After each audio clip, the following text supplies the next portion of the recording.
My name's Ryan Mercer, and I've gone back and forth on telling this story for months because I know how it sounds.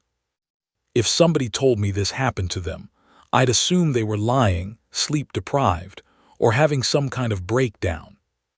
Honestly, part of me still hopes that's all it was. But there are pieces of that night I can't explain, things other people saw, things recorded on my phone that shouldn't exist. And after what happened in my apartment, I can't really convince myself it was just in my head anymore. This happened last October in Columbus, Ohio. At the time, I was living alone in a second-floor apartment about 15 minutes outside downtown. Cheap place, thin walls, bad plumbing, the kind of building where you hear arguments through vents at 2 in the morning. I worked remotely editing videos for a marketing company in Chicago, so my sleep schedule was destroyed. Most nights I stayed awake until 3 or 4 in the morning fixing corporate videos nobody cared about. That Thursday night started normally. I ordered Chinese takeout, watched half a basketball game, then spent hours editing a car dealership commercial with horrible audio. Around 2 in the morning, I fell asleep on my couch waiting for files to export. The TV was muted. Laptop open on my chest. My cat Jasper asleep near my feet. Then my phone started vibrating so hard against the coffee table, it woke me instantly. Not ringing. Buzzing repeatedly like somebody panic calling me. I grabbed it, still half asleep, and saw 47 missed calls. Every single one from my own number. I stared at the screen trying to process it. My exact phone number appeared under every call. Dozens of calls back to back. Then my phone started ringing again in my hand. Incoming call me. I swear my stomach dropped the second I saw it. Even half asleep, something about it felt deeply wrong. Like I wasn't supposed to answer it. So I declined the call. The second I did, a voicemail notification appeared. One new message. 2 minutes long. From my own number. I remember laughing nervously because I was trying to convince myself it was a prank or some weird scam. Then I played the voicemail. At first there was only static. Not normal static either. It sounded distant, wet somehow, like the microphone was underwater. Then breathing. Heavy breathing. And after a few seconds, my own voice. Ryan, if you're hearing this, don't go into the hallway. I froze immediately. You know how hearing your recorded voice usually sounds wrong. This didn't. It sounded exactly like me. Same exhausted tone, same scratchiness in my throat. In the background I heard footsteps. Vast footsteps. Then a door slamming. Then my voice whispered. It knows your voice now. The voicemail continued. If you hear me calling you, don't answer. Something crashed loudly in the background. I heard myself breathing hard like I was running. Then my voice said something that made no sense at the time. It copies better the longer it watches you. The audio distorted suddenly. Underneath my voice, I heard another sound. Another person breathing. Slow. Uneven. Like somebody trying to imitate human breathing without understanding how. Then my voice screamed. It's in the apartment. The voicemail cut off. Silence. I realized Jasper was growling. Now Jasper wasn't aggressive at all. Loud noises scared him. He usually hid if somebody knocked on the door. But now he stood near the hallway entrance with his back arched, staring into the darkness. Growling. That's when I noticed my bedroom door was open. And that bothered me immediately because I specifically remembered shutting it earlier that night. The closet light in my room flickered randomly, and I always kept the door closed so I wouldn't see it from the couch. But now the door stood halfway open. Dark inside. I tried to rationalize it. sleep deprivation, phone spoofing, dreaming. Then I checked my phone again. The missed calls were gone. Every single one. The voicemail too. No record of anything. My call history looked completely normal. I stood up slowly from the couch, genuinely panicking now. Because I know I listened to that voicemail. Then Jasper suddenly ran underneath the kitchen table. Not casually. He sprinted like something terrified him. And right after that, I heard footsteps coming from the hallway. I recognized them instantly. It sounded exactly like the way I walk around my apartment late at night.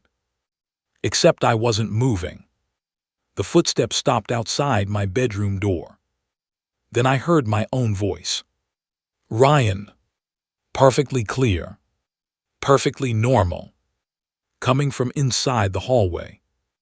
Every survival instinct in my body started screaming at me to run. Then the voice spoke again. You listened to the voicemail.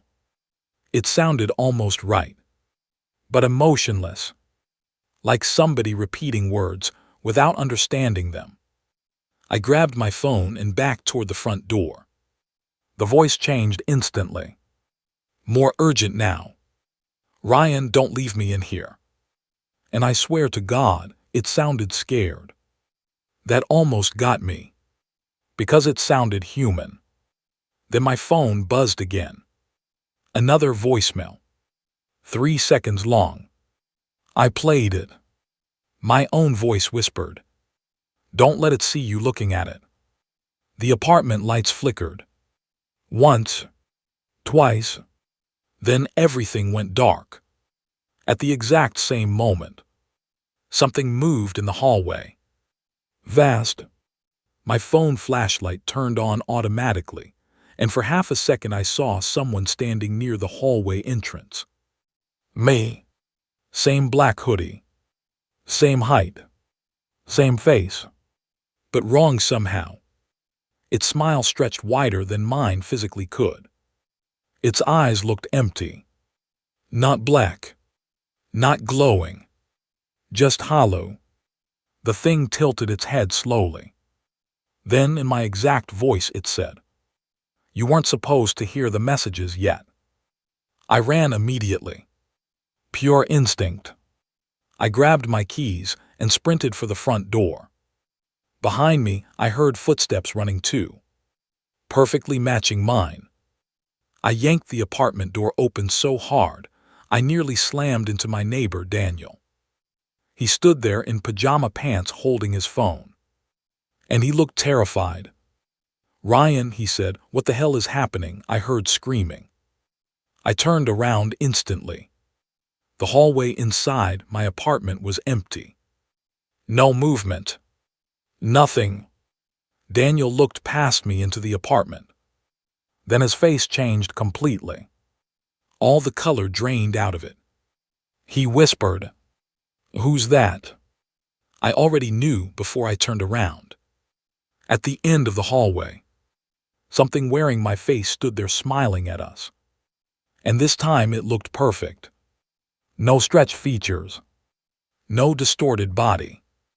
Just me. Watching us. Then it smiled wider and said, He wasn't supposed to open the door. Every light bulb in the apartment exploded at once. Glass blasted across the room. Daniel screamed. And the thing charged at us from the darkness. We both ran. I slammed the apartment door shut behind us so hard the walls shook. Immediately, something hit the other side. Again. Again. The entire door frame rattled. Daniel backed away, breathing hard. What the hell is in there? I couldn't answer. Because I didn't know. Then we both heard my voice from the other side of the door. Calm. Almost amused. Ryan. Another hit slammed against the door. You can't stay out there forever. Daniel grabbed my arm. We're leaving. We ran downstairs to the parking lot barefoot, both of us shaking so badly we could barely hold our phones. Daniel called 911. I remember trying to explain what happened to the dispatcher and sounding completely insane. Someone's inside my apartment pretending to be me. Police arrived maybe 12 minutes later. 2 officers. At first, they clearly thought this was either a prank or some kind of mental breakdown. But Daniel backed up everything. The screaming. The second person inside. The voice. So eventually, they agreed to check the apartment. The 4 of us went upstairs together. And I swear, the entire hallway felt colder. One officer knocked on the apartment door. Columbus PD. Silence. Then from inside, my voice answered. Help me. Every hair on my arm stood up instantly. The younger officer looked at me slowly. You hear that? I nodded. The older officer drew his weapon immediately. They opened the door. The apartment was dark, completely silent. Furniture overturned. Glass everywhere. But empty. No intruder. No sign anybody had been there except me. Then the younger cop frowned. Bathroom lights on. None of us had touched the bathroom. We slowly walked toward it. And that's when we heard it. Breathing. Inside the bathroom.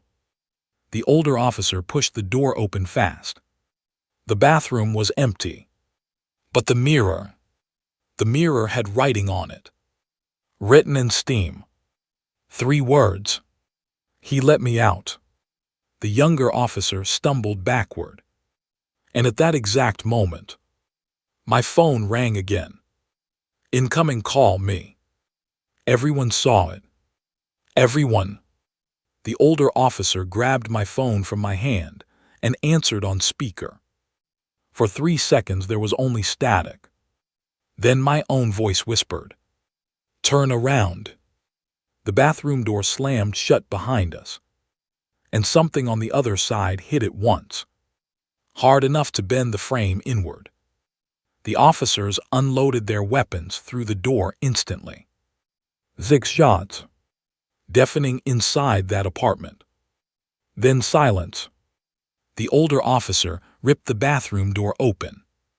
Nothing inside. No blood. No body. Just shattered tiles. And my phone lying in the sink. Still connected. Then through the speaker, we heard breathing. Slow. Satisfied. And the call ended. I moved out 3 days later. Daniel moved out the next week. Neither of us ever went back. The police report blamed a gas leak causing hallucinations. That explanation fell apart when both officers requested transfers less than a month later. One of them quit entirely. I know because I contacted him afterward. He refused to talk about that night. But before hanging up, he told me one thing. When they checked the apartment security footage later, they saw me run out of apartment 214. Then Daniel. Then the officers arriving upstairs. But according to the hallway camera, nobody ever came out of my apartment after that. Not me. Not anyone. And sometimes, usually around 2:17 a.m., my phone still rings from my own number. I never answer anymore. But last week, it left another voicemail. This time there was no screaming. No static. Just my voice calmly whispering, "Ryan, it knows where you live now."